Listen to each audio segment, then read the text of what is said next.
Hey guys, what's up? How we all doing? Saturday morning, a little late. I don't know if you guys tuned into my Instagram live last night, but I said I would be coming on and doing a little bit of a tech talk hangout live stream. It's just been so long, and I don't necessarily have anything specific to talk about per se. A couple topics, a few things, but they're not necessarily new. Just a couple, 301B, 561C, what's going on, where to get products with these, who's using what. But again, nothing revolutionary or that's going to like completely change your concept of what to build or what's going on in the DIY world. Unless you just happen to step in, this might be something of interest for you. But other than that, just hanging out. I want to keep this somewhat low pressure, we'll call it, for like I said, I'm debating on even calling this a tech talk, but we'll go with it for now. So we'll let everyone trickle in. Like I said, it's early morning. I don't know necessarily what who's watching, who's doing what, but let's just let people trickle in and dabs going in the meantime here. So no sense in talking tech without getting a little lifted first. So go ahead and start rolling them up, packing them up, get down to it. Let me just doing a couple little cleanup things on the stream here.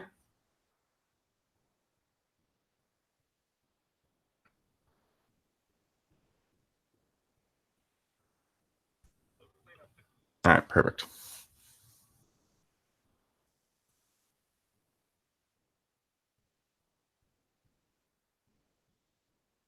All right, got the chat popped out, windows open, blah, blah, blah. Okay, chat, what's going on, guys? THC Wavy, you were in last night, so I know you were on it. Six strings, what's going on, man? Oh, fuck. Speaking of six strings, I will get that out today. I said I'd get it out yesterday, but I did not get you that power cord. I'll get that going today. So yeah, what's everyone doing today? It's Saturday.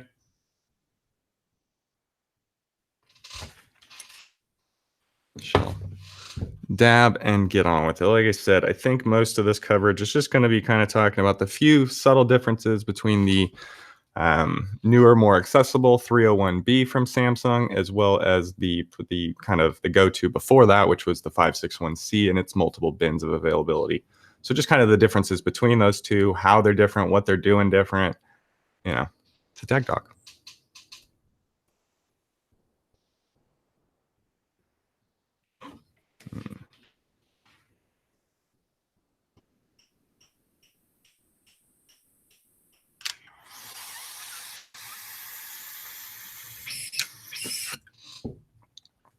It is a little hot today. Here as well. Definitely a little warm. So we'll do this, and then I actually got to go build a new grow room, get some walls up. If you guys have been following my story, I got the floor already in. So new things coming for the channel. New building means new grows, bigger grows, more fun to watch, more fun to film. Got some newer strains, a lot of things going on in the garden. And I'm also planning a beginner series as far as like here's how you pop a seed, here's how you clone, and I'm going to do it in a way that isn't a weekly update. It's going to be an all-in-one, like 20-minute video. Here you go, watch this. If you can't grow pot after this, you're can't help you.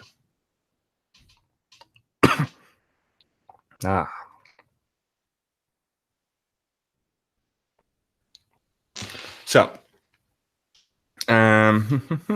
40. Okay, we're rolling.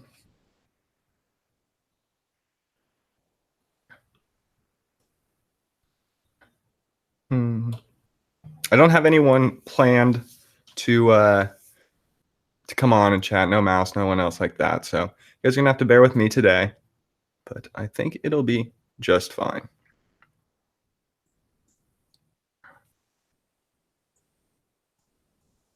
Nice. Okay, that's enough. That's enough for people rolling in. See what's going on. So like I said, what I'm going to kind of talk about here is 301, 561B, 301B, 561C. Those two diodes are probably they're the best white diode out right now as far as efficacy. producing photons. They are the leader. I'm also going to talk about a few other mid-powers that are out, some high-efficacy chips, as well as how they kind of relate to other packages such as COBs. And then I'll just kind of say like what my best options are for DIY at the time, at this current time, what I'm seeing out there, and what I would, if I was going to build today, what I would probably build with. So yeah, and then there's a couple things. I'm seeing some boards starting to pop up in Europe. I don't have any specific names, but we'll talk about those a little bit. And then we'll talk about PLC's new bar, as well as HLG's new unit. Mouse's pucks aren't necessarily a unit yet, but people are, I think Rapid will probably start selling those fairly shortly as a complete kit and things like that. So that's what we're kind of looking at here.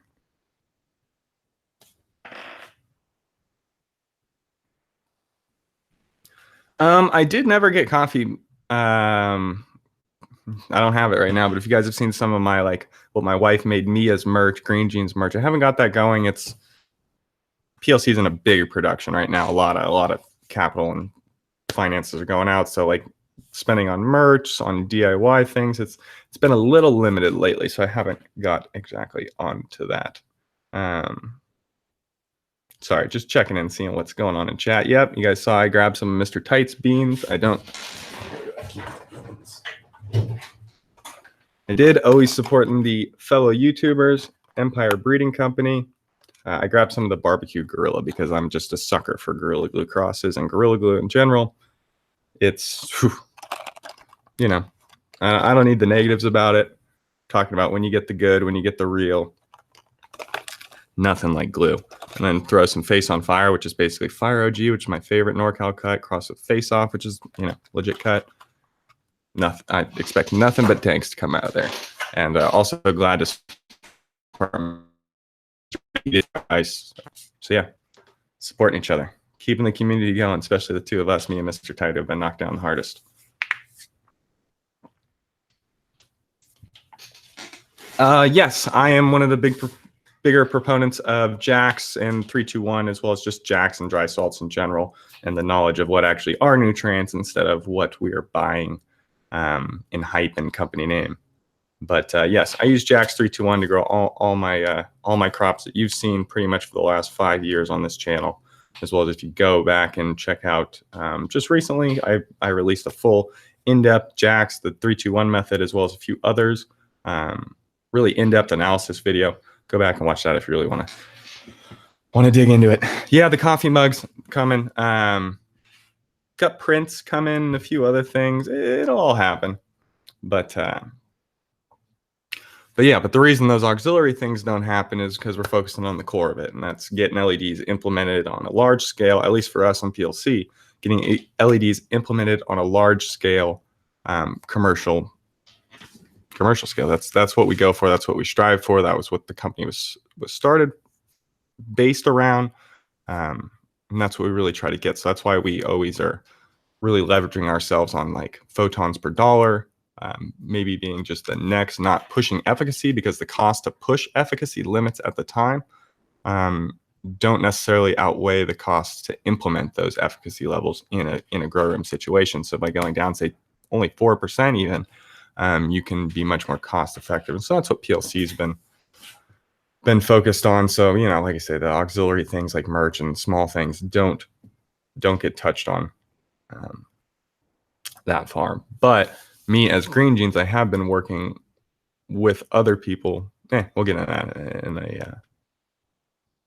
in time being. So I'm going to stop getting distracted by chat. You guys got some good questions. I'm going to try to answer it later because that's the plan. I'm just going to go over the 301s and this, and then we will get into chat what's going on. But so Samsung, white LED, we'll start with white LEDs. If you don't know what a phosphorus conversion white LED is, it's basically the base of LED horticulture the LED horticulture movement for the last, say, since 2010. The implementation of high efficacy white diodes of a broad spectrum, and that's where the phosphorus conversion comes from. Being able to produce a white light in that manner produces a very, very ideal, even growing spectrum And then again, combine that with the high efficacy, meaning you're getting a lot of photons plus the general overall solid good spectrum. That's where white diodes have landed us. We've said, yes, this is the main, what a lot of us want to put as the main driver of our lights, of our engines, things like that. And now the spectrum is kind of more or less figured out. We'll call it, we'll say there's the sweet spot between 27K and 4K based on your efficacy and your supplementation that you're going to add into that spectrum or not.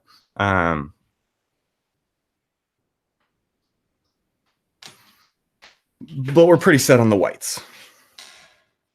Now that the race has basically come to since then is, okay, how can we get more out of those whites? We're set with that, but how can we get more? And that's where efficacy comes into play.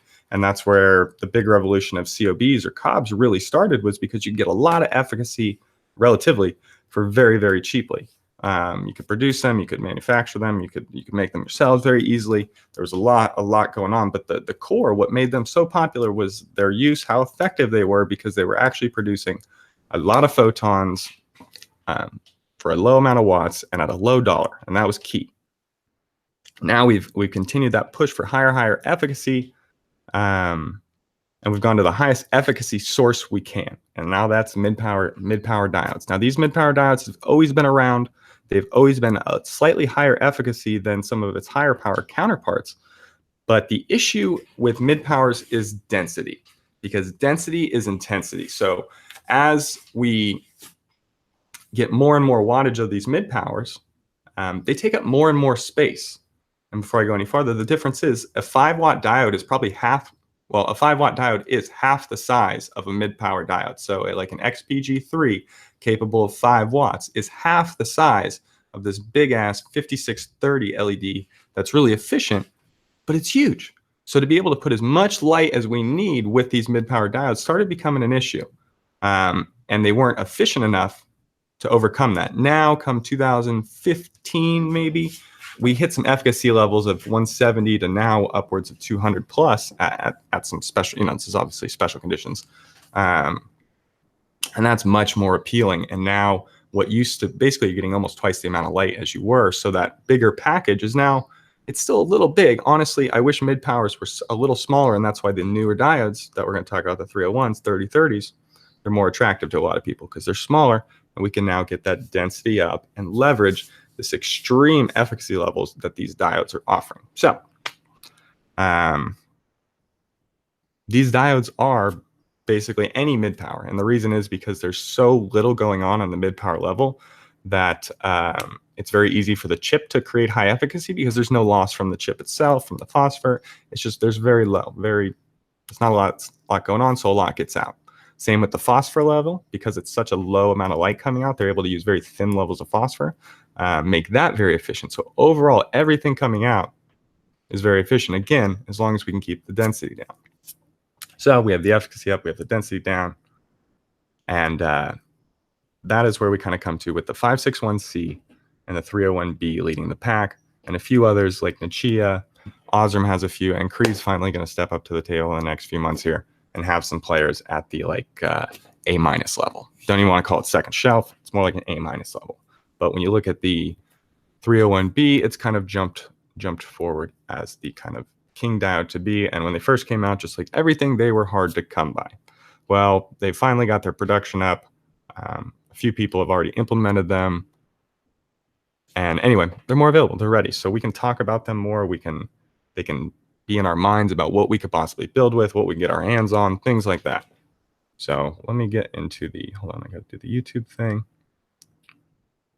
And let's just jump into the screen share here.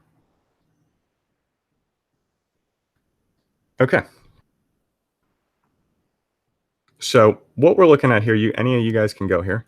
This is the Samsung product calculator, or LED component calculator. There's a few of them. You can do it for their light engines as well. A couple things, but you can just pick from the product drop down and then fill in the specs, and you're good to go. After that, it'll give you a bunch of readouts. So what we're looking at here is exactly what I talked about. Kind of the last 2 years, the kind of king of the hill for quite a while, the Samsung LM561C. And of course, in all of these, we want the top bin available. And when it comes to voltage, we're going to pick the middle bin available because that's not necessarily the easiest to come by, but it's kind of the, I don't want to say truest, but it's the most even of playing fields to go on. Now, we'll talk about this later to really specify ordering and conditions and what it comes down to, and people trying to hype based on product codes and things like that. There are some specialty things that go on. But for overall, when we just talk about generic,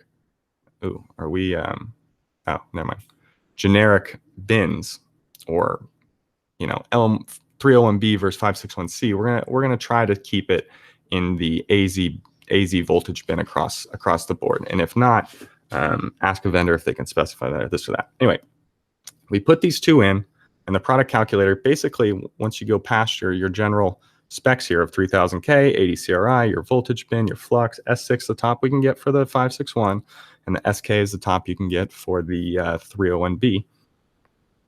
And we can go down and we can put some current specs, and we can put some case temperature specs in here. And this makes them a little more real, this product calculator. And mid-powers in general, they play well with calculators. And I think it has to do with the fact that there's so little wattage going on. There's very low differentials between like case temperatures and junction temperatures and things like that. So anyway, what I've given you here is design one is the nominal current, what they quote everything at. It's only 65 milliamps, and you'll very, very rarely see anyone actually be implementing this in the real world. And the reason is because you just don't need to necessarily, but it is going to give you the highest efficacy possible. But again, you're only getting, like 0.2 watts, a little less than that, I think technically, but around 0.2 watts.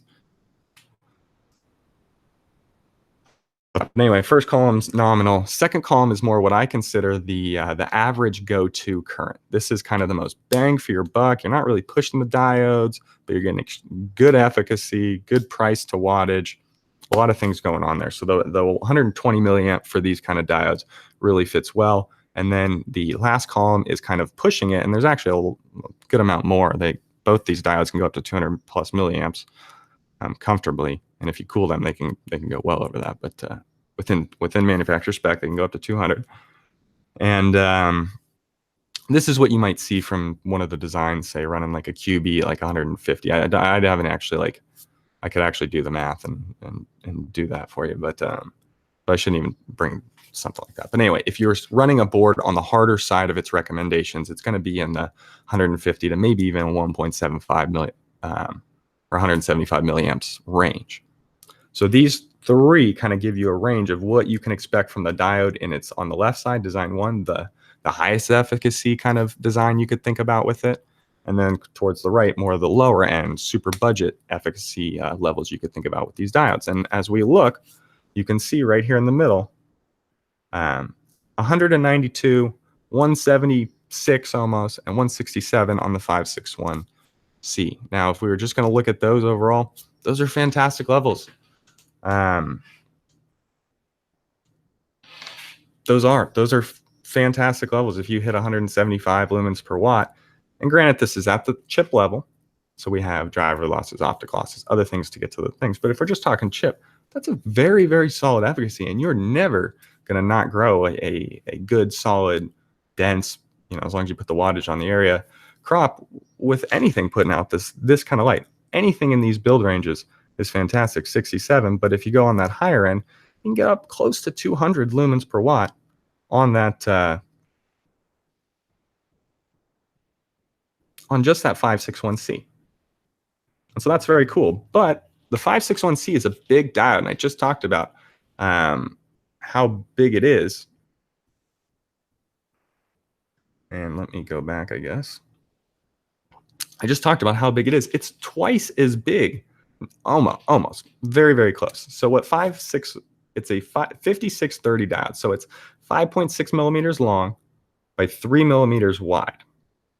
Well, the 301B and the 3030 generation of LEDs is what I'm talking about, is kind of what we'd ideally like to move towards in mid-power. This is a much smaller chip. It's 3 millimeters by 3 millimeters. So it's essentially the same width and just a touch, not quite, but basically half as wide. So we can put 2 times the amount of chips in the same area, more or less, as before.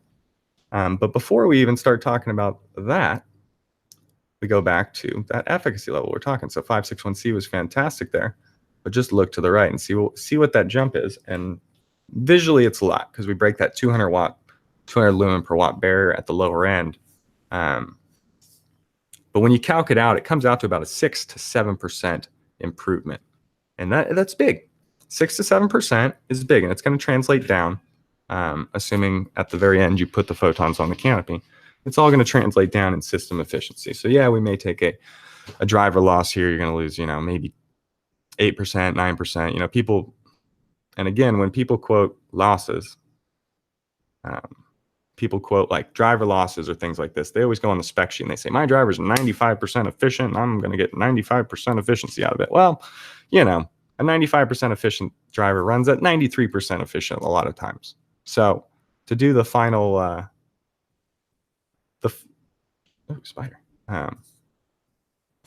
the final calcs, just give yourself some leeway. But if we talk on the chip level, you can just kind of compare. So one more time, let's flash back, kind of see the differences between these two chips. And that's what we're looking at.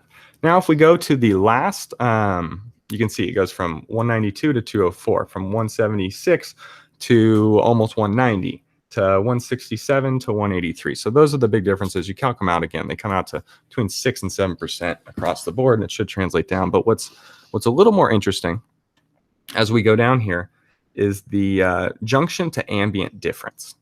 The second row here, just under your ambient condition there. What you'll notice is there's a lower thermal resistance, and thus it performs slightly better even at the same wattage, same everything, for your heatsink temperatures, for your heat dispersion, all that. So overall, the 301 basically, in my mind, offers a lot more than just the efficacy gains of the 561. It also comes at more of a cost when we get down to the manufacturing. They are definitely charging more for it, and a few pennies on these things, but nonetheless, a few pennies on a 6 or 7 cent diode or 5 cent diode, it adds up.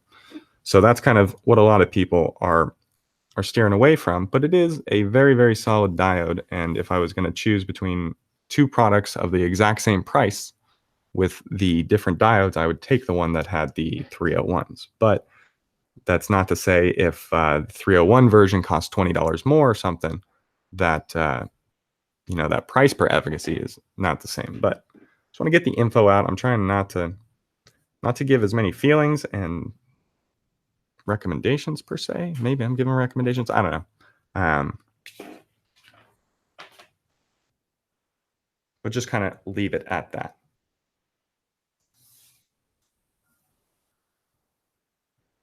Yeah. Okay. So yeah, HLG, they've been used. So I don't want to talk about them as a business per se, but HLG is the one who's using them, and they kind of jumped on the bandwagon first with well, not really first by any means, but they really jumped with Samsung. Fluence and Next were doing it well before them. But with the DIY movement and making these light engines, and now they have actually kind of partnered up with Samsung. I believe it's official partnership or something, or maybe they're just having Samsung produce it. But Samsung is actually going to be producing their V2 board with a 301B. And all that does for me, in my mind, is just make it a little more legitimate. We have more documentation, more everything. But I don't think it's going to necessarily change their, again, if you have a V1 board, the V2 is not going to completely make anything you had trash, or even a COB unit trash, or anything along those lines. But again, it's nice to see these companies implementing them as fast as they can. What I'm not liking is HLG's claiming they have some special bins, that they're getting bins, but they've never specified this bin. Samsung's never shown it. I put in a good order with Samsung recently, and I wasn't told of it, but I wouldn't be expected to on my first order with them. But anyway, I'm kind of curious about that. Not to say it doesn't exist or anything, so that's why I don't want to talk about them as a business. But I have been hearing a couple of people ask me about this special bin and how they're getting it. They're getting it because they're partnering with Samsung. They're working very, very hard on that. If it exists. And again, I haven't actually seen it. So to say they have special bins, I'm not quite sure. But to say they have legitimate 301Bs, they for sure have legitimate 301Bs. The SK, I would assume the SK top bin that actually exists. and probably a pretty good voltage bin to top. And I would assume that that voltage bin that they're getting is maybe what they're touting as like a special bin, that they're like getting the lowest chip weight, the lowest wafer chips, lowest voltage wafer chips, and that might be it. But again, I'm just speculating. But I want to put it out there as like, when and if new products come out with 301Bs and they can verify like an SK bin or something, unless HLG or someone comes out with this new kind of documentation, I don't necessarily see it. What they do have documentation of, and which is what they need to, and a lot of us are using the same lab. It's local to me, but a lot of people send their lights here. Lighting laboratories, they do have the HLG V2 tests up there. And from what I calced out, it does calc out right out within the basic SK specs. But again, they show the back temperature, but I don't know how exactly that translates to case temperature, so it's hard to say exactly. But long story short, I think it's pretty accurate to just be a good top bin light. Now, what I think brought a lot of this along with is recently Osram just picked up, and by picked up I mean completely bought out and purchased, Fluence Bioscience. So the Fluence Spider, the Fluence Viper, the Razor lights, everything that they make, Osram acquired their company. And that means that Fluence will now transition from Samsung diodes to Osram diodes. And that's big. And so a lot of what I'm seeing going on with manufacturers and kind of like teaming up and doing things is, okay, well, Fluence was our big pony for Samsung. They were the ones selling the most lights. They were the ones who put the Samsungs on the map as official legit news, actually building and implementing before any of these DIY or anything came about. So what I see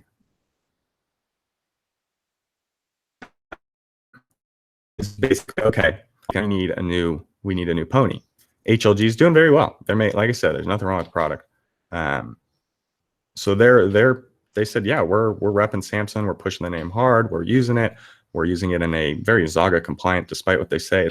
It's something that Samsung would want to take a part of, because you could implement that board into like a high bay design, and it's not just for horticulture. And I'm sure Samsung sees that. Again, it's built in a very Zaga compliant way, and that does make it attractive. So HLG's done this. They've set themselves up so that they could basically swoop in when Fluence and others left to Osram. They can swoop in. The issue with moving to Osram that I see for Fluence is they have to change their design slightly to maintain the efficacy they had with Samsung. Now, this is something I know personally because our new bar uses Osrams. Part of the reason for that was because when working with Osram to get the reds, they can price their white. When you buy a lot of diodes from them, you can get a better price break overall. And as we go back to charts, the lower you drive them, you get some higher efficacy. So if someone's implementing a light at, 80 milliamps and someone's implementing a light at 150 milliamps, or we'll just say 160 for easy math, it may be a lesser performing diode, but the overall system efficiency of that, because they've implemented more or this or that, higher efficiency driver,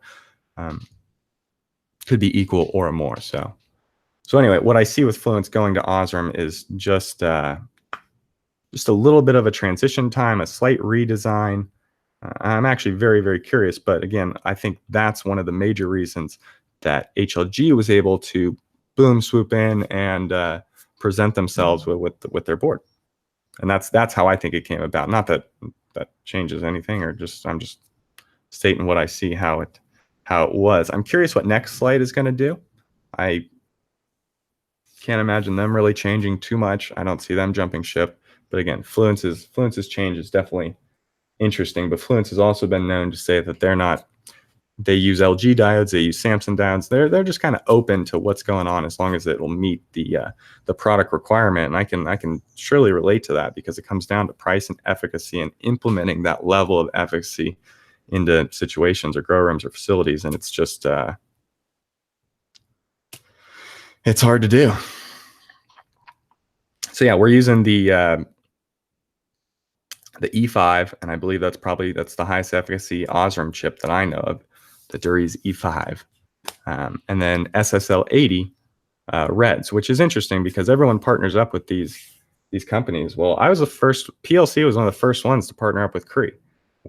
It was Spectrum King, Nextlight, which Nextlight partnered up and then banded, but we're about to do the same. And us, we partnered up with Cree, official Cree horticulture partners. But what Cree hasn't done in the last 4 years is give me a white LED that can compete at the efficacy level, and the only few that they have cost way too much to do it. Even with fantastic pricing on XPG3s, I would want to run my XPG3s at like 350 milliamps nominal, basically a watt, and to get the amount of diodes we need, basically 600 diodes. They just can't compete on the price to implement. We can make it work, and we can make some really high efficacy things with their components, but they haven't been able to compete. Now their red is fantastic, but this goes back to what I was saying about, okay, well, if I'm going to buy a white from one company and a red from another, I don't get a bulk discount on my whole order or the SKUs as they get broken up, this and that. It's hard to kind of like, leverage your relationship as a buyer there. So if you can go from one company and take it all, it makes it a lot better. And that was kind of like what we were working with. Like here's part of it. It was actually 3 feet or a little over a meter long, but here was an old Cree board we made. You can see the whites, the reds. This thing costs a friggin' arm and a leg to make. Can make the same bar, whites, reds, heat sinks, for 2/3 the cost. And the efficacy is there. It's basically what I had to squeeze every little last drop out of the Crees. I can do with mid powers and some other, and Osram specifically in this case, but Samsungs or anything, you can just squeeze a little more out of it. And so that's why, even though I'm a Cree horticulture partner and I still work with them all the time, I still talk with them all the time. They, their salespeople are always trying to get our account back and get us ordering again. But I can't order something if it doesn't perform just for the name. And Cree's again lost its name, so we're looking elsewhere. So don't get stuck on the partnerships of horticulture and this or that, because they can change. You're not necessarily tied in, but yeah, there are a few, and it was very interesting to see Osram buy up Fluence. It makes sense because they've used Osram diodes, they have a relationship in there, but Osram's made multiple attempts to make their own horticulture lights, and they never really panned out very well. They were mostly all red blue dominant, blurple as we call them a lot. But that was a big downfall. So to see these companies kind of just say, okay, we got some people using our product, let's just buy them. We got the cash, we got the capital, let's buy them. And that was Fluence's plan the whole time. They've always wanted to get bought out. Nick Klaus, the founder, came from Illumatex, had a non-compete for a few years, did build my LED for aquarium, then could compete in the horticulture after his do not compete. And he's a businessman. He's had a plan, and so to see Fluence do what they're doing is no surprise. They're just doing it like a professional business. So it's good to see. But again, curious to see what they're gonna come out with in the Osram level.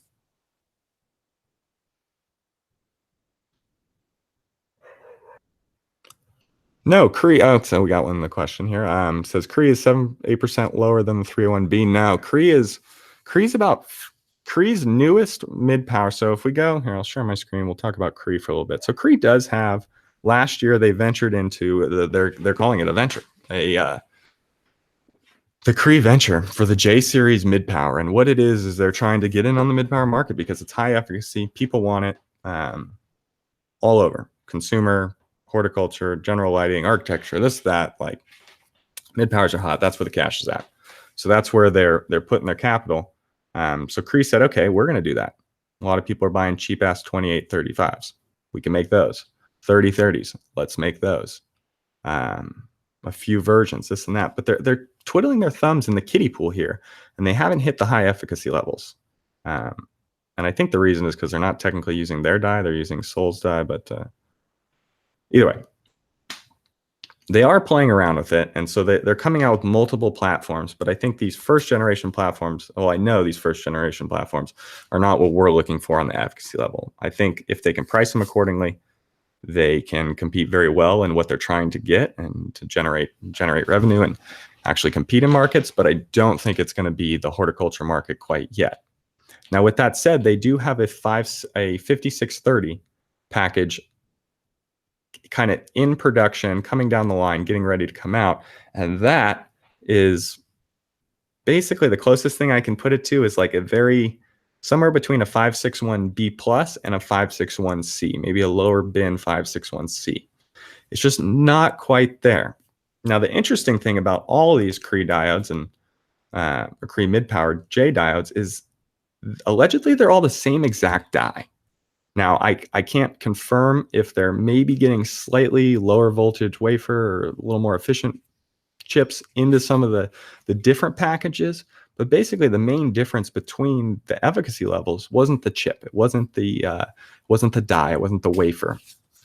It was the actual package itself, the phosphor and the material of the package, the polycarbonate and things that made the difference in efficacy. And one of the big things was the actual package size. Now, this would be something that would translate to all forms of LEDs, not just Cree specifically, but because I get to talk with them a little more, I can get in a little more details, and I'll relate this to the Samsung chip. But basically, their 5630 diode is going to be the most efficient. In 4K, can break 200 lumens per watt. So like I said, it's a little above a B plus, lower end 561C, so it's close. But the main reason is because it's such a bigger package that essentially they're saying more light gets out of the package. So to me, that means there's less losses within the package, maybe because there's less obstructions before it has to get redirected. Now, this comes back to the 561C and the 301B. Now, the 561C is a bigger package, but the 301, I can't talk about the die because I think the 301B is actually a slightly different die. But overall, one of the big things they did is they improved the package, and they did this with a little kind of like built-in reflector in a sense. They really maximized the reflector of the plastic package. And what this allowed was less light to get lost within the package and maintain its efficacy from the very, very, the doping point where the electrons are shot out and produce light. From that point to the point where it exits past the phosphor and is released into what we see. That the more we can limit, or someone can produce a diode that limits that loss the most, that's how you're going to get the most efficient diode as a full package. And that is what I see Samsung doing. They've improved their package material, which has also improved their thermal performance, which is what I showed earlier on that slightly different junction to ambient differential there, as well as the reflectivity. So they're limiting the losses within. So these are all additions that this 301B is adding outside of just possibly a very good die. But if we were going to negate that, I would say if you made the same chip with the same die and everything, but didn't have all that, it would be significantly less efficient. And that's what other diode manufacturers don't quite have yet. And I talked about it with Cree, and they were telling me the differences between, okay, well, their 3030 and their 2835, the typical one, not the value, is a very good lower loss or higher efficiency package, as where they have a value package. Yeah, big package. Yeah, you guys are fucking rolling. Love you, Anonymous. They have some more value packages that they can offer cheaper and do this. But Samsung, what we see is just these higher end, high efficacy. So that's why we're seeing a lot of companies turn towards Samsung overall. Now, with that said, Samsung does make their own product. You don't have to do HLG or Phantom or Alibaba. I mean, I really do not get Alibaba. If you get Alibaba boards, great. You got them. Just don't go around touting like you got the best fucking boards in town unless you want to, pay $400, $500 and put in a sphere, because none of the Alibaba manufacturers are doing that, and very few of the even like resellers stateside are doing that. So, just know that you could be getting some like B pluses or some, like Cree level diodes or something, anything that's not quite exactly what they say it is, but nonetheless it's good. Just know that. But anyway, Anyway, Samsung does make their own products called the F strips and the Q strips. Now, the F strips are a little harder to come by now, and it almost seems they've somewhat been discontinued. But essentially, you can get 50, you can get 2 foot, 4 foot, 30, 50 watt strips, 100 watt strips. With 561Cs in the F series, and then the Q series is made with 301Bs. Now, the interesting thing is what was so nice about the F series is they provided density, and what I talked about earlier, getting enough diodes on there to get you the amount of wattage you need. So you could get a 100-watt strip. Now, it was a double row strip, but even like a 50 to 60 watt solid higher density strip would be very nice. So the Samsung F strips for that. These new Q strips have the 301Bs on them, but they just don't have the density. You're getting a lot less wattage per strip there, and they're not quite there, but they are available. So like you see LED Gardener and his website, he has that like 24 or 25 strip build. That's all with F strips, I believe. You can also use Bridgelux EB strips, but again, Samsung is kind of living at the top of the hill here of efficacy because of what they've created in their package, their dye, their phosphor. It's a solid setup they've got going. You can see some like Bridgelux and some other, like some Soul Sun-like boards come out, but they're just not going to have that efficacy level. Yes, now with all this said, someone just said cobs are great in chat, and yes, cobs are great. When it comes down to photons per dollar, cobs are going to compete very, very well on this level, still to this day. And when you talk about system level efficiency, cobs or COBs produce very, very well, just because of the way that a lot of the accessories our accessory and auxiliary components are built for COBs and units, and kind of directing lights, protecting them, things like that aren't quite available with some of the mid-power layouts and engines yet.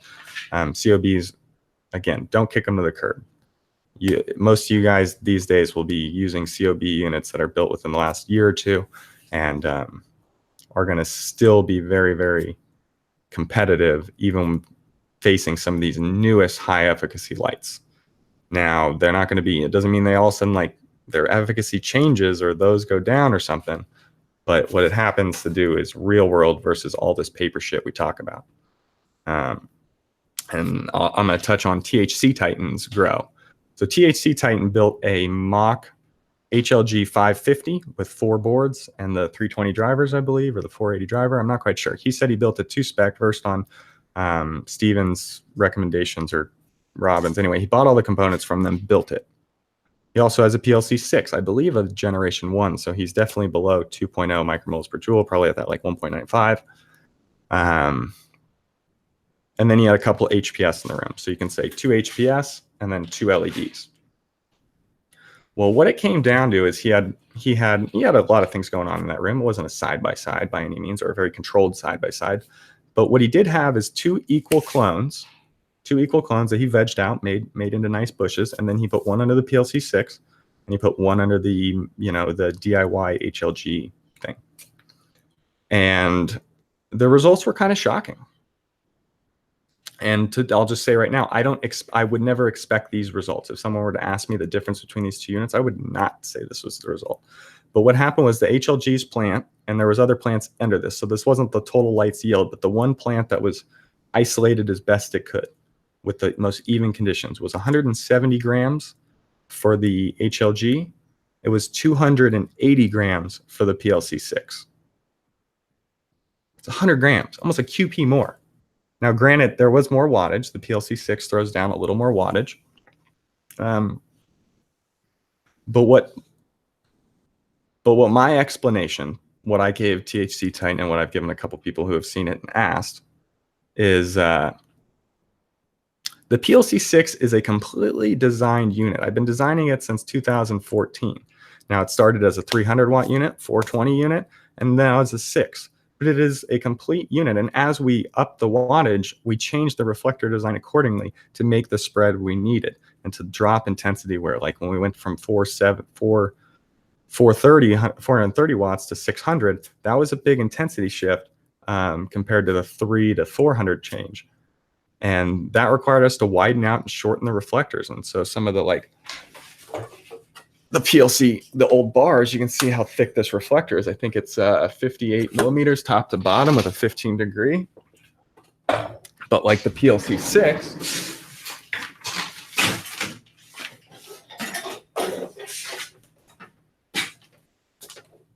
is a much shorter reflector.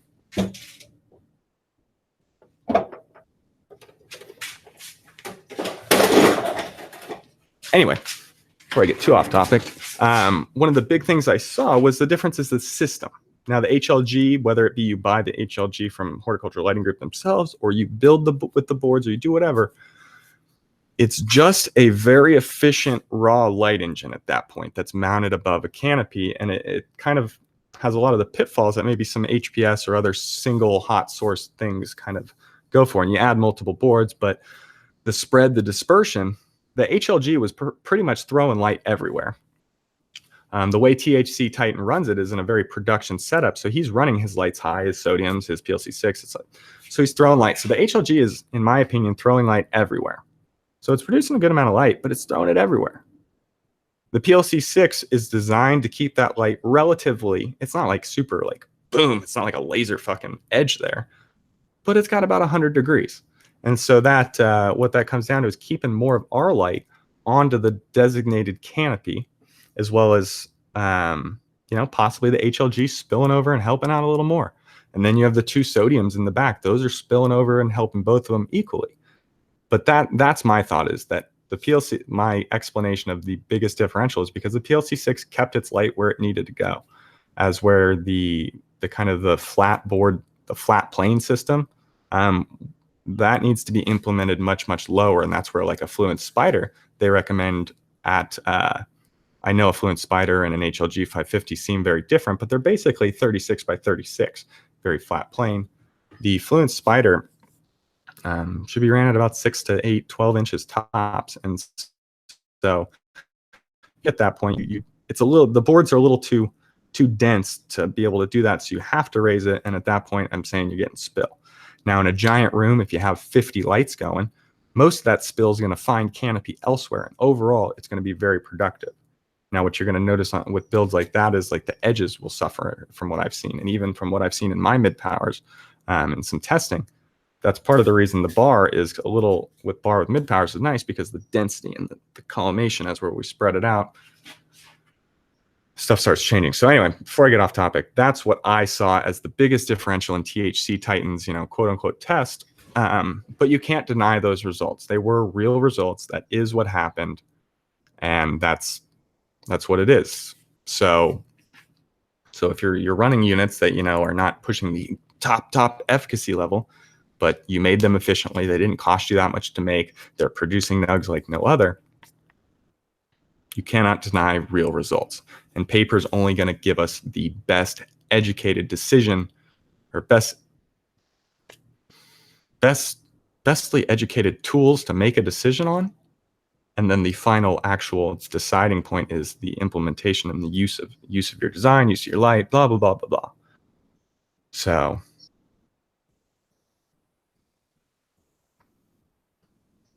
yeah, so with that said, I'm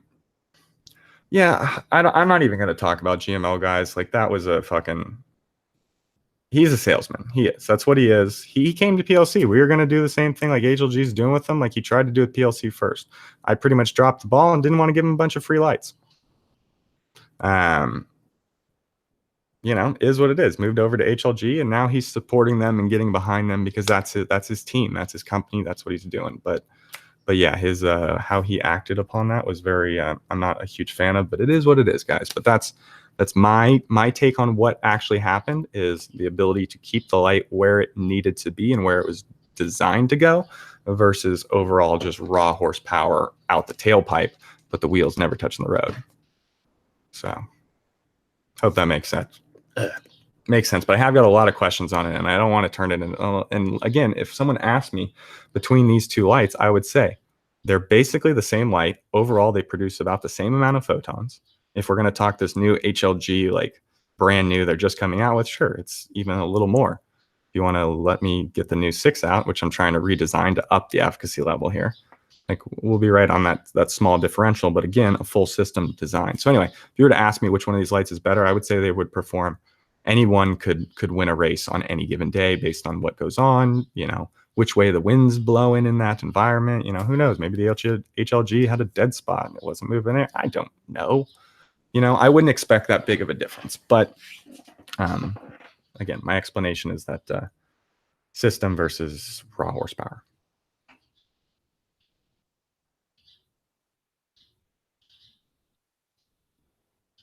Again, I'm trying to be somewhat diplomatic about this, because again, I own a company called Pacific Light Concepts. I was one of the founders of it. Now there's more than just me that goes into PLC. There's a lot more decision making because there'd be a few different things going on if it was just me. But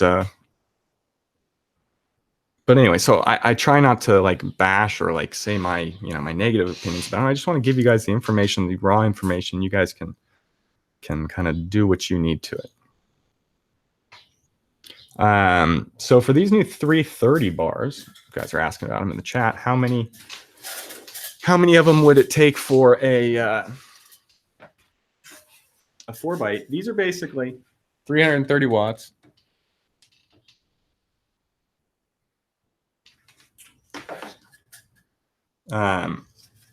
Two per 4x4 is plenty. 2 per 5x5 is really, really good and puts you into that like money grams per watt and efficiency level. But you're pretty much going to be getting over 1500 micromoles at the system total output level with 2 bars over an area. So you're into DE levels. So 2 of these, as we're like a single PLC6, is only a single-ended mogul-based 1000-watt comparable light. 2 of these 330 bars will truly compete at the DE level, photon for photon. I think we start out at about 100 less micromoles overall, but PPFD is pretty similar. But then as you give any degradation to a bulb, we're right on it, and no questions. Now, with that said, so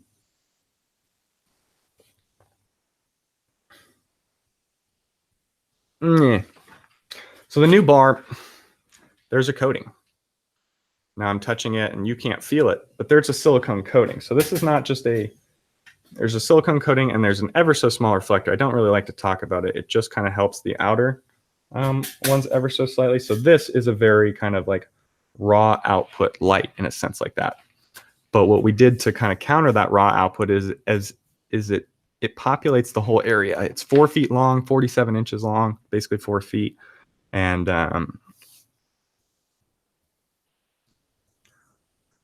so between it being long, but also only about 3.5 inches wide, that keeps the density there. And so some of the things that we kind of benefited from the COB world of this kind of high intensity point source, we still kind of get with these mid powers.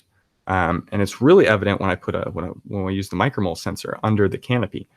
It's originally when we were designing them, even these, when we started, we wanted low clearance. But the numbers just weren't quite making it. And as we got higher and higher efficacy, they're actually very, very intense. And the needed clearance is still 18 to 20 inches. And you're getting like 700-800 micromoles across a good 2x4 canopy there. So very, very even though they're a narrow profile. Now, when we first started trying to build this narrow profile, it was like, okay, Fluence Viper's out there. And that's what everyone in our area wanted at the time. And there was a few people we were working with, Booms Farm, which I'm still trying to a little bit, but we were trying to work with them hard at the time. And they wanted a greenhouse bar, and that's where kind of this came into. Again, I think the rest of the heat sink, but there's only a few of these linear tunnel heat sinks around. So this is kind of what we based it off. And the more and more we went from thinking of it as a greenhouse bar and actually seeing the results, again, this goes the difference between just thinking and conceptualizing something on paper based on what should be versus what actually reads out to be in reality. We start to do these par maps with these bars, and they perform better, more even than our older bars, than our PLC6 as far as light distribution goes. Was very, very efficient, surprising at that. Again, the high intensity. that are coming off these bars. But, you know, when they're putting out 180, 170 lumens per watt on the system, it's pretty, or 68 on the system, it's pretty solid.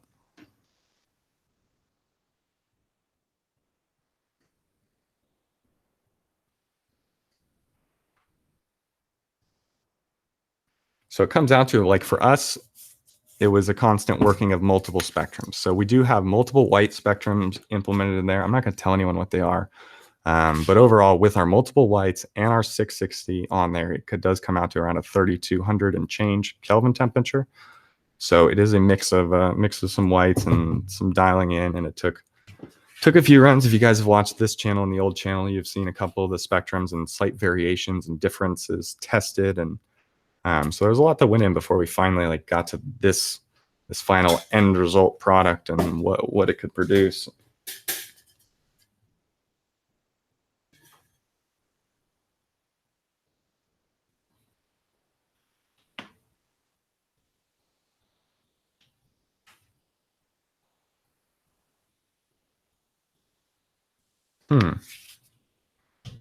Yeah, so 4 and a 4x8, exactly. Sorry, before I get way off topic for you guys who actually ask questions.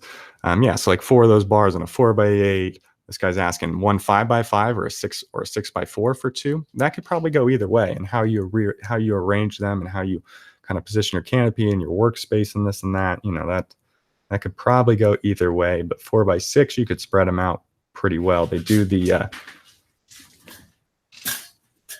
you know, I would spread them 4 feet this way and space them accordingly to do the 6. But 5x5 is what we kind of test them out at, and they perform really, really well. I actually had to send my Apogee into, or I had to send the SBD into Apogee to get a correction factor, because my Apogee par map I was surprised at how low it was reading at first, and then I kind of realized, I was like, oh, there's a lot of 660 in here, we're not picking it up. So I got the correction factor, and definitely made a difference on the par map right away. So 1.28 correction factor.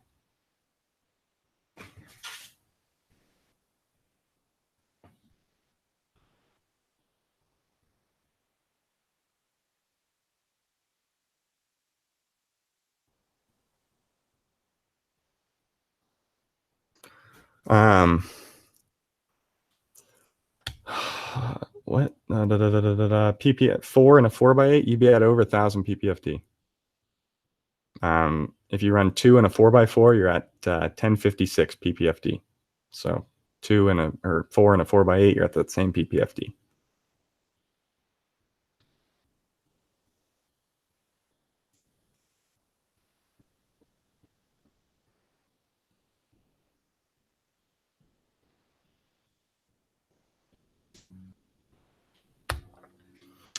So the new lights that are coming out, they're ETL. They have an ETL certificate, and part of the issue with that was using the low voltage Meanwell drivers. Now, and this comes down to Trollmaster. The lights are still controllable with Trollmaster, but the final power cutoff now isn't possible because the 330 standard, not the 330 constant current or the high voltage, it shuts off. The lower voltage ones don't. So they only dim to 10%, and then you're going to have to use a regular light controller, which you can control the cutoff with the Trollmaster outlet, and all works. So there's one extra step, but they're not a perfect implementation with Trollmaster this time around. But if you guys are out there just outside of PLC in general, looking for a environmental controller, I'm highly recommending Trollmaster these days, and not just because of Mango. Mango's hyping it up and pushing it because he's making a little money on it, but because it's a good fucking controller. I can't make any money on it. They don't sell Amazon, so I'm just recommending it. Grow Anonymous, I think, won one maybe, or bought one. I don't know. Someone won one. I know his and hers won one too. Anyway, it's a wired wireless controller. So what that means is everything within the grow room is wired via RJ12 cables, which are just phone cables. Sorry, there's an airplane going over. So everything's wired in. So you wire off the controller, you wire all your sensors, humidity, CO2, smoke alarms, blah, blah, blah. You wire all that. And then the other channels, you wire your lights. You go light 1, 2, blah, blah, blah, all the way down. What we can do after that is you can control all of that wirelessly from your phone, which is huge. You can not only control it, but you can monitor it. You monitor temp, you monitor CO2, humidity. They recently, in their most recent firmware update, they added VPD. So no longer do you have to like think about VPD and calculate it. It just gives you the Pascal number, and you can just be like, all right, I want to hover around 1, like let's fucking do it. And it does it. So it's very, very, very, very unique and kind of nice and easy to go with. Yeah, you guys are all Troll Master. It's a horrible name. I always say that. Troll Master. It's like Control Master. You know, it's obviously, I know it's not going over your head, but like troll in our world is like, yeah, dude, we don't like trolls. But anyway, it's a very, very good controller. It's very, very cheap. It's easy to implement, and that's why I'm kind of recommending it a lot lately. So if you guys are out there looking for a DIY controller, there I know we have the completely wireless ones for PLC and AMLESH, but this is a much more industrial, true growers app, integrated, not just lights, and has everything to go along with it, controller. Now, if you're someone who wants to go in there and dim his lights all day long, up and down, this isn't the controller for you. It's not that easy to dim lights. Like, you have to go in and basically reset the max power of it to dim it, like while you're working and stuff. But you can set the sunrise, sunset, the dimming on, the dimming off. If your temperatures get too high, it'll dim your lights instead of shut them off, things like that. But it's not for someone who wants to like go in the room and dim it up and down and every time he walks in and all this kind of stuff. It's not the perfect controller for that, but it is the perfect controller for controlling your lights for your controlled grow room.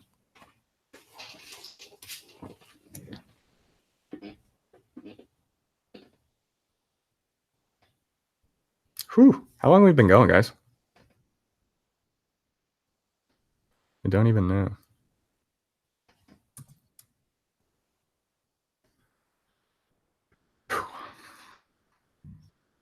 How was that Kobe? The Kobe is amazing.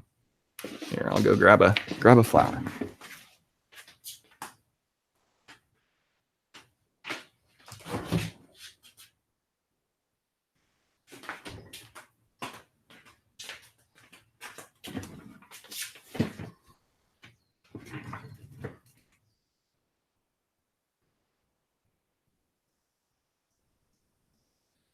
So this flower was harvested 27 days ago now. 27 days ago, kept in my fridge in this water bottle. I have to refill it right now because you can see it's just getting below its little bit there.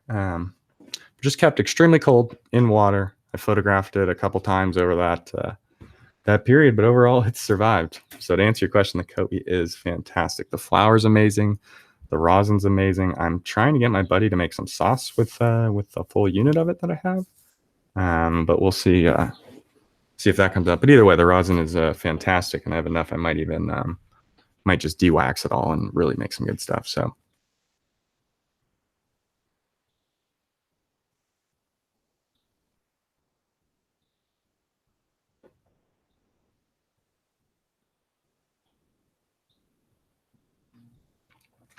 What's the difference between my new bar, HLG, and chilled? Well, HLG is a all-white, high-efficiency Samsung diode-based light. It's kind of very broad-based, like broad application-based, meant to be hung slightly higher, but in my opinion, needs to be a little lower. The PLC's new bar is a enhanced red. It's a white base with enhanced red spectrum, also high efficiency bar. Now it's designed a little different, as where the HLG is more of a square, more compact single fixture. The PLC 330 bars are exactly that. They're a long linear bar that's 4 feet long, designed to stack across canopies for as wide as they go, based on the density that you need. So if you want 700 micromoles or you want 1,000 micromoles at the canopy level, we can kind of hit that based on how many bars. You go to chilled. Chilled offers a few things, actually. They offer a couple more double-based 400 watt, I think it is, the 400 watt bars. That's more similar to the PLC bar. But they also have their bigger 600 watt, more square panels, and those are more comparable to what I would say in HLG, but also a lot of intensity coming out of these things. So I think that chilled probably does a little bit better than the HLG, being hung a little higher. But with that said, chilled is also a step above all of them in the controllability it offers, the depth and tunability of its spectrum. I almost want to classify chilled as closer to like a research light, though it is it's high efficacy, but it's not groundbreaking high efficacy. Again, it reminds me much of like a heliospectra research light, where we can do a lot with it, but it may not be pushing the borders, but it's still 2.1 at the system level with all those optics and things going on. It's a very good light. But that's kind of the differences between those three, if I were just to shoot across them real quick. Can I smoke this? Not currently, but once it dries, yeah, I can totally smoke it. I have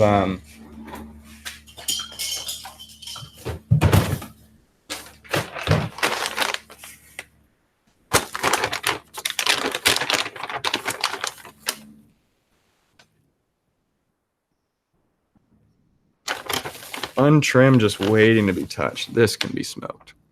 Oh, like the coat, it's untrimmed, so it's kind of ugly and not very pretty, but oh, it had it. Anyway, you guys get the point.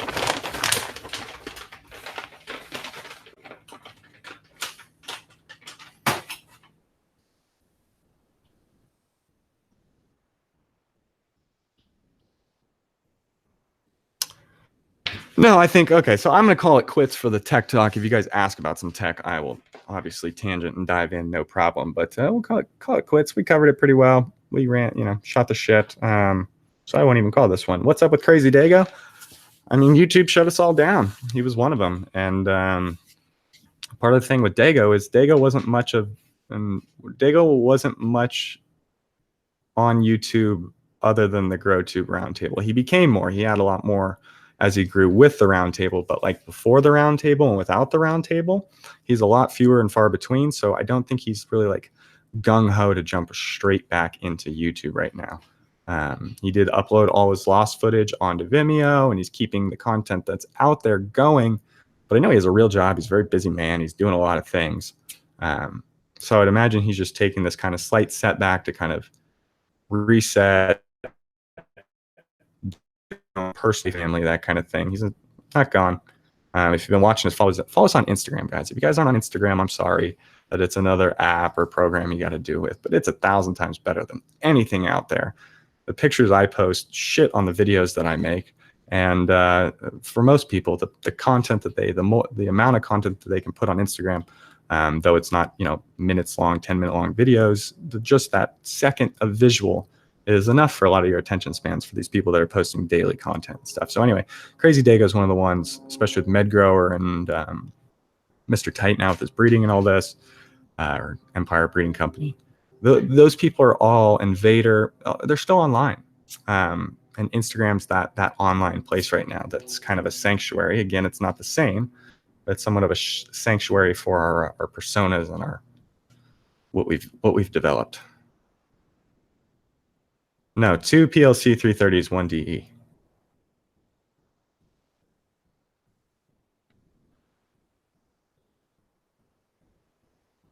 Yeah, Dago changed his name. Wookie changed his name. There's some things that go on the Team OG side that I'm not a part of Team OG. I'm not a part of them. I would be or whatever, but like I'm not like on that Jelly Squad thing or anything like that, or the testers. So I don't know what necessarily goes on with that, why the name changed, but it may have had something to do with, I don't know. Yeah, he is Doggo the Hutt.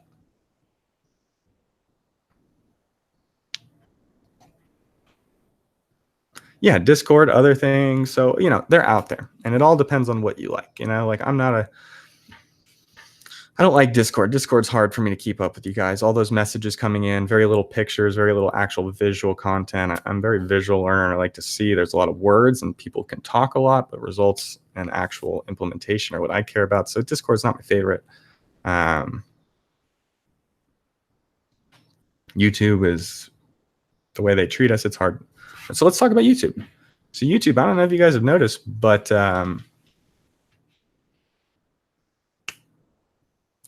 MedGrower, Vader, Custom Grow 420, a bunch of these big names got their channels back, and Envy Closet MedGrower.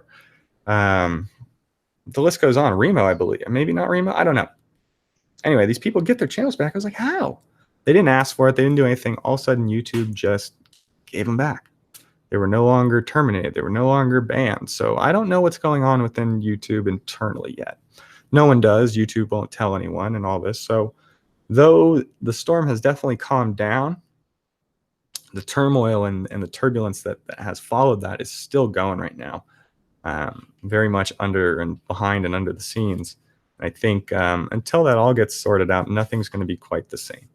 And even after it does, I don't think it'll ever be quite the same. And that's why I'm urging you guys to go onto Instagram, to go onto whatever other medias and platforms there are out there, just to kind of like diversify your portfolio of creator spaces, because you know, it could go south very quickly on either of them. Hell, Instagram could be gone tomorrow too. So kind of take on the social situation and where everything's gone. And yeah, and I've continued to appeal, continued to email back to every email YouTube sends me asking for more detailed, like they say my channel is banned for 1 or more legal complaints. And they have, and that is all they say. That is literally your content is, or fuck it, let's just read it.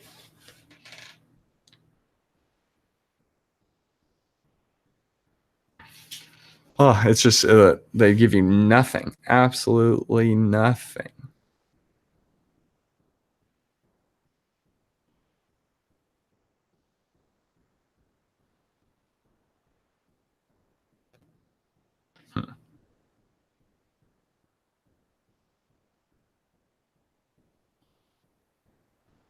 Okay, here it is. Hello, your content has been removed due to 1 or more legal complaints that we received.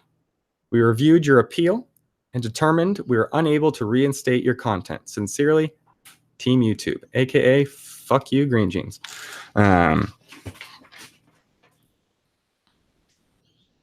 That's it. There's no details. There's no nothing. There's no even confirmation here that these are legitimate legal complaints. There's only we've received them and we've revealed your appeal.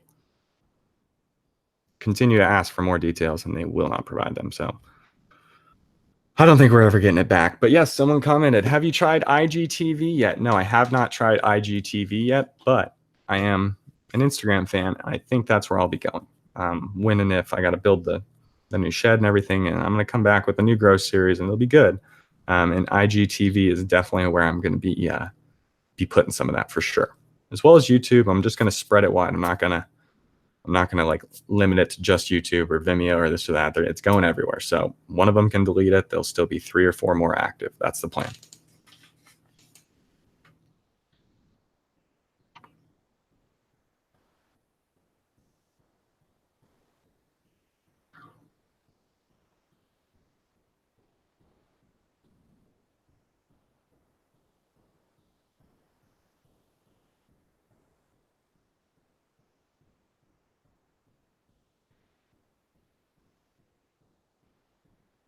Yeah, it's almost like an actual human. I think that's actually what happened. I think all these like thousands and thousands of bot deleted and like overseas deleted because they farmed out a lot of this work. They farmed out a lot of the reviewing of the YouTube accounts and all this to overseas, whether it be India or China. People don't necessarily understand American content, and that's what we were. It was American content, and our values, our legalities, all of that. So I think it gets put into like a cache, and then now they're having some people go over them and review them, because what it appears is in the order that people are getting their accounts back is kind of how they got deleted. So some of the people that lasted the longest and got deleted the latest are getting their accounts back first. So they're kind of going back from like beginning to the end. So if they ever get to the end, who knows? Maybe Greengenes pops onto their radar and we get the channel back or this or that. But I was one of the first to go. I battled it for 2 months and got deleted and came back and deleted, and then was finally deleted. And then months later, the shit really hit the fan. In like days, people were going down. And I hate to say this, but it made me feel better that all of a sudden more people were going down, because it was like, okay, like you can't really just be a legal complaint if like every fucking channel is going down. But But yeah. And I also think I had 3 videos that were going viral at the time, so I think that was kind of on the radar too. The rosin press video, the Jax video, and the other rosin, the 1 ounce rosin press. So pressing an ounce, building the press, pressing 1 ounce, and the Jax video. Those 3 were going viral at the time, like 100,000 views in a matter of a week on each one of these videos. And so I think that may have caught their attention too.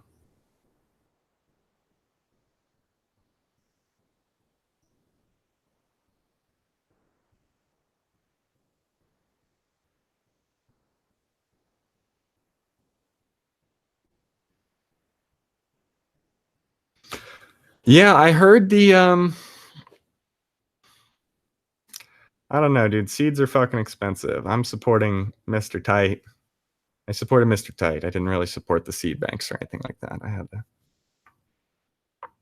So, you know, it's interesting. People have asked me if I'm ever going to breed. I'm not going to breed probably, but yeah, the seeds are expensive, but it only takes one, and that's kind of the concept. Is once you have that one, you hold on to it. But none of us are ever like that, really, and we always want something new. Like my Kobe, this thing is pretty much a fucking winner. It's not the king of yields, but like overall, it checks a lot of freaking boxes. But I'm done with it. On to something new. On to some new things. I've got 2 phenos of geranimals, which is grape pie and animal cookies. And then I've got some Fox Lotto, 2 different Larry face females that I popped at the same time I popped these Kobe's. I've never got to flower out. I've just been vegging and vegging and vegging and vegging and recycling. And so I've got some of those, the Larry faced. What else do I have? I've got watermelon Skittles, the cut of watermelon Skittles from NorCal. I've also got the coffee cake, which I believe is wedding cake and something else. I've got some good cuts, and I'm all going to do this in the new room that'll be able to show these cuts and have a variety, because no longer am I a vendor in any sense. It's 100% personal gardens these days. At least it has been and it has been that way for the last like 3 years now. So I want to have some variety out there. I want to be able to take multiple shots of strains. I don't want to be photographing Kobe for 4 fucking weeks. I'll do things to wrap it up. But take care, man. Anyway, so I got some new strains coming in there. Fox Lotto, Geranimals. There's one more I'm trying to think of that's in there. Either way, they're coming. So the grows will get back onto it. They'll be a little bigger. I'll have 2 to 3 lights running pretty soon here, and maybe drop the 4th one in. Maybe just stay at a 3 lighter because it's not that much. Like I say, it's all personal, so no need to really rock it out.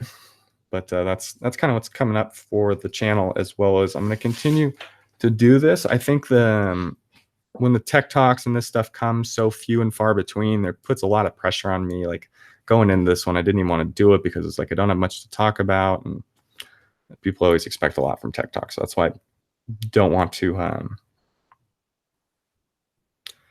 call it that. But yeah, I will feature the coffee cake. Don't you worry, guys. But if I'm going to come in here, do a little more, because I read a lot of stuff online where it's like, I want to come in and I just want to respond to like one article I read online, and just say, boom, look, I found this article. Here it was. Here's my thoughts. Here's what it is. Here's my thoughts, my feelings on it, and present it to you guys and just be done. 5 minutes, be done. So I'm going to try to, when those come about, not be afraid to jump on here, throw the live on, and just 5 minutes and be done. So if you guys are into that, it might be coming. If not, no worries. They're just little 5-minute videos. You guys can skip right over them and get on with your day.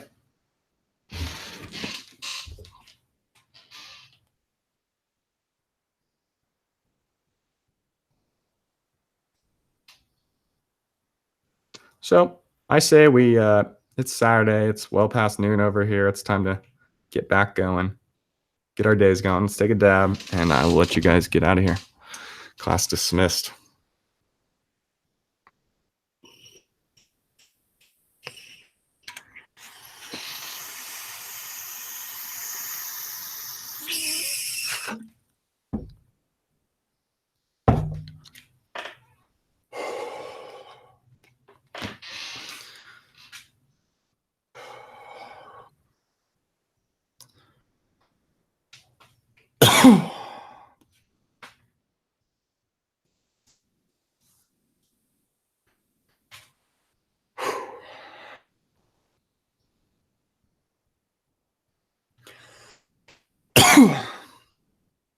Fan-fucking-tastic. Sorry, guys. That about wraps it up. Thanks for stopping in. Look for the random. I don't have a schedule yet. Look for them coming in randomly. Just if you want to turn on those notifications, I'm not, like I said, I'm not going to be blowing you up all the time. So hit that little bell. Get a little notification when I go live. Might be something cool. And again, if not, just skip on. Follow me on IG at Greengenes Garden and any other social media. Always start with Greengenes Garden and then go to just Greengenes from there, and you should find me somewhere. So, all right, guys, have a great Saturday. Peace. And happy 4th if I don't see you by then. Happy 4th of July, guys.